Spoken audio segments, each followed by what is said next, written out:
Now, it requires a lot of hubris for somebody who hasn't seen a patient other than their family, and they're almost all opted out now, since 1968 to talk about a new syndrome. So I put my cards fairly on the table.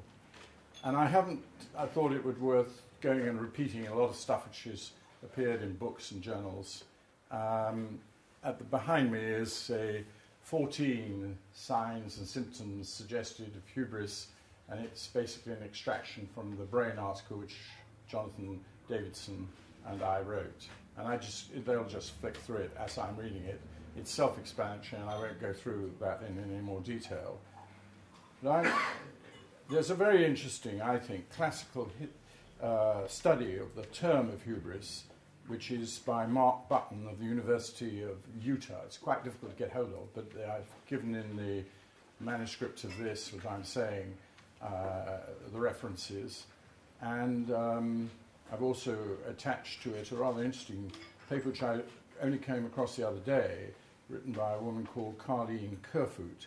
It's quite difficult to find women writing about hubris, and I thought this was a rather interesting 3-page summary of hubris syndrome from a somewhat different perspective. The other thing which I thought it would be worth drawing your attention to is the article which was written by Professor Gerald Russell in the April 2011 edition of The Psychiatrist, entitled Psychiatry and Politicians in the Hubris Syndrome.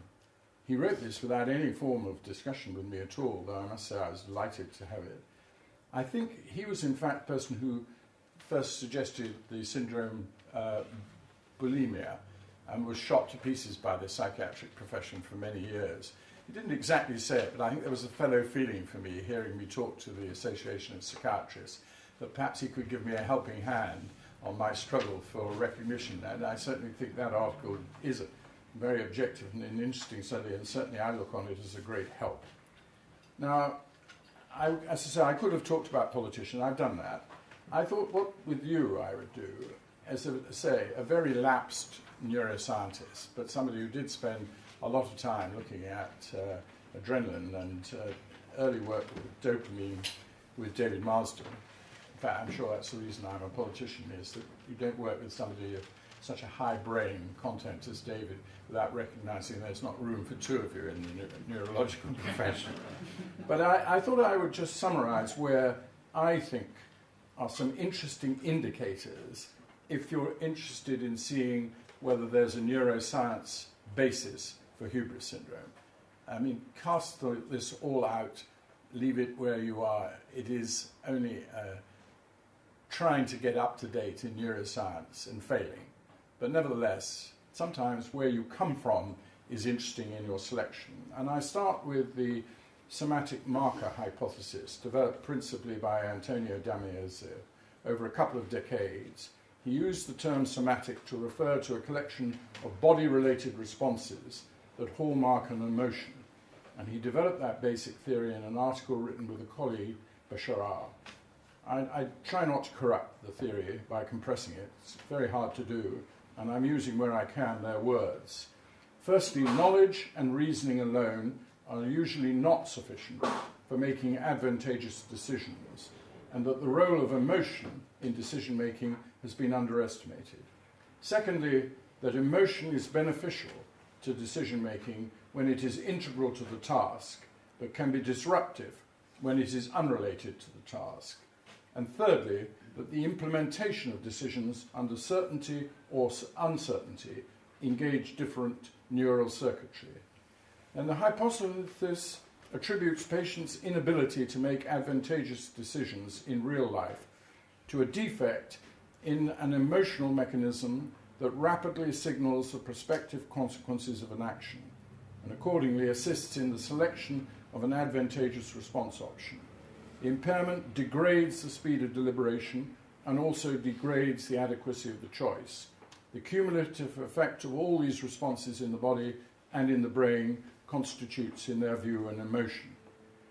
Now, it's possible to elucidate a little more about the somatic marker hypothesis from a pilot study in 2001 into the secondary prevention of post-traumatic stress disorder. Now, most of you know about it, but just quickly, post-traumatic stress disorder, PTSD, is, as its name implies, a condition that presents following stress. It was very controversial for many years as a diagnosis within the medical profession, since it had previously been held that personality disorders were not acquired, but something one was born with, and could be exacerbated and brought on by the environment which one experienced. It is now, however, widely accepted that this disorder is an acquired syndrome, and this greatly helps people like myself who think that hubris syndrome is acquired.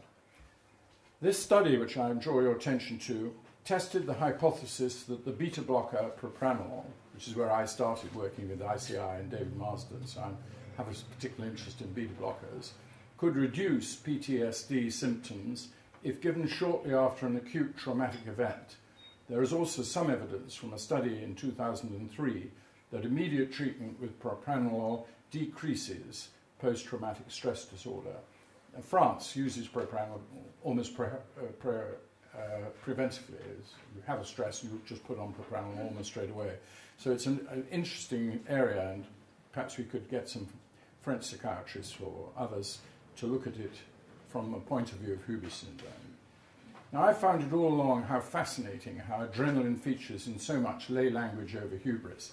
Some of you may have looked at one of my books.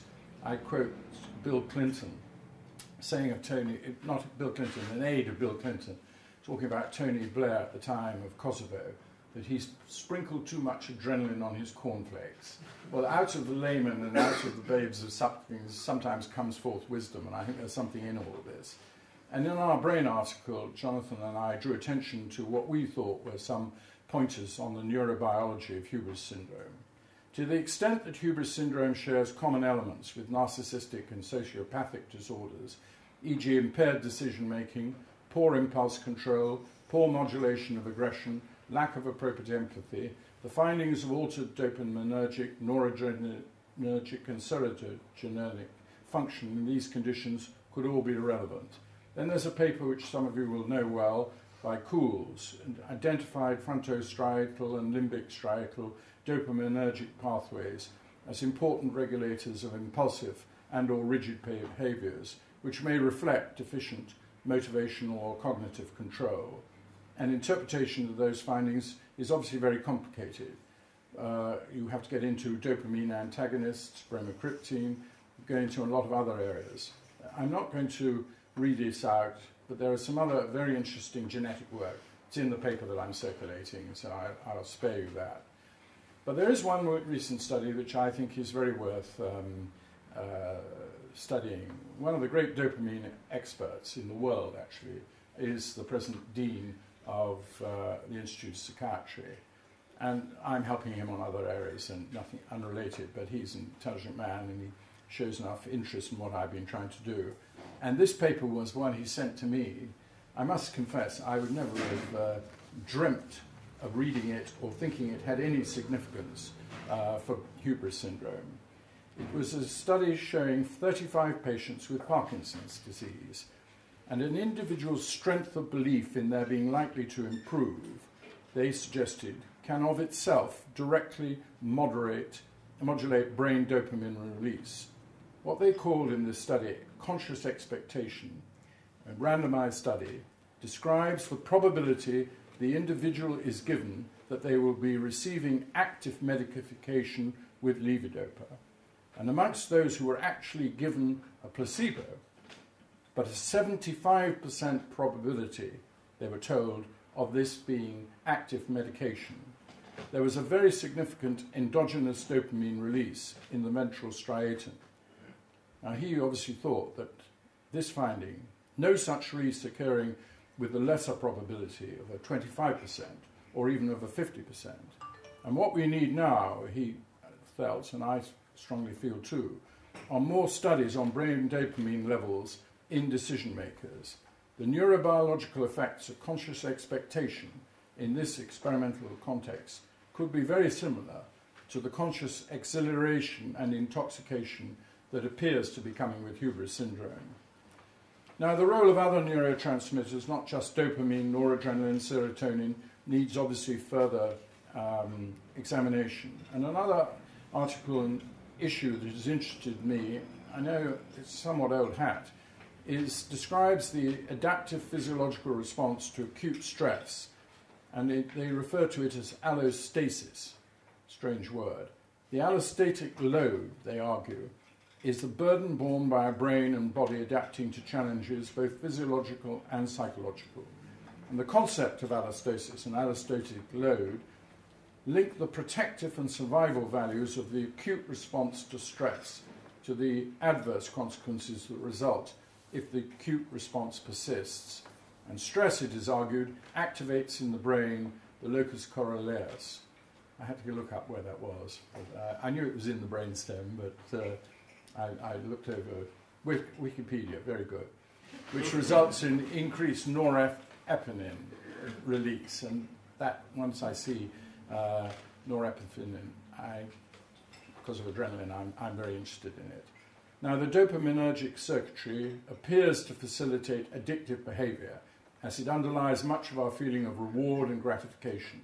There seems to be an initial high that accompanies the foray into grandiose behavior, where the person is captured by the influence and power available to them, rather than the responsibility conferred by their role. Then there is the unwillingness and or inability to appropriately reckon with the consequences or potential consequences that is also seen in addictions. I mentioned this briefly in relationship to George W. Bush, who's very complex, but even he is a reformed alcoholic. He also has these malapropisms. It's not dyslexia, but it's much more than just malapropisms. And there are some interesting questions there about adult attention deficit disorder. And I think all of this complex. This is why this is going to be a hideously difficult research area, because it's going to have to look into so many different leads, and probably many times there'll be blind areas. So for those of us who think there may be a neurobiological basis, there seems to me one hell of a lot of leads to follow up, research to continue. And I've been very nervous about speaking, in fact, knowing that Mr. Coates is going to talk to you. And I've not even met, and I'm really pleased by his work, and I think it's very interesting. You see, it's an obsession of mine that though I've written a lot about decision-making in politicians, that's just because it's so autobiographically rich. And if you're making historical perspectives, there are very few people other than politicians who have got such a wide coverage. But I am absolutely convinced it's an urgent matter now. You've only got to look at the banking crisis. You've only got to look at what's been happening since, obviously, 2007 to realize that we are facing very real problems in the banking and financial world. And these are people who are well aware of risk and know that risk exists. That's why we called it Daedalus. We wanted to make it clear we are not against risk-taking. We do need leaders who will take risks, but we need to know more about the risks they take, how to deal with them, how to mentor them, how to moderate it, whether or not we can affect this issue by drugs. And all of this is subjects with very much, obviously, high on our tradition. And then just as I was reading it, I'd be interested to know what he thinks of this. But it's very important for me that this takes a higher profile politically. So when Der Spiegel takes a look at an issue, that may not, other than German speakers here, but it's a hugely influential journal in the German-speaking world. And they just very recently, in September, reported a study at the University of St. Gallen. One contributing factor may be that they were looking at financial markets and why the individual traders in stock markets risk billions and even involve themselves in criminal trading schemes. And the researchers measured the readiness to cooperate and the egotism of 28 professional traders who took part in computer simulations and intelligence tests. The results were then compared with the behavior of psychopaths, exceeding the expectation of the study's co-authors, forensic expert called Pascal Scherer, and Thomas Noll, a lead administrator at a prison north of Zurich.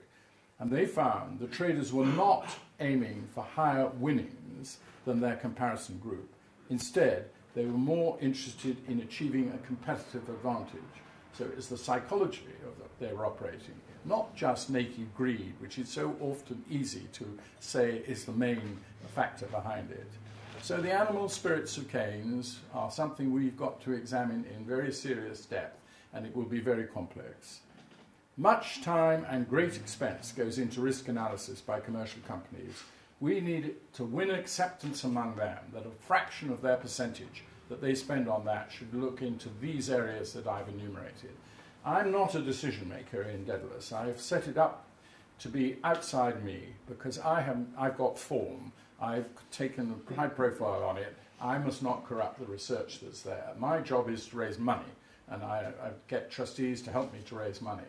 The decision-making of Daedalus Trust is outside my sphere. It is done by the steering committee and by the research advisory group. But I think and long for it to see this sort of productive working. I am talking to people in the United States about trying to get an equivalent of Daedalus established. We've got to make the Atlantic very narrow because there's a huge amount of expertise and concern on these issues on both sides of the Atlantic.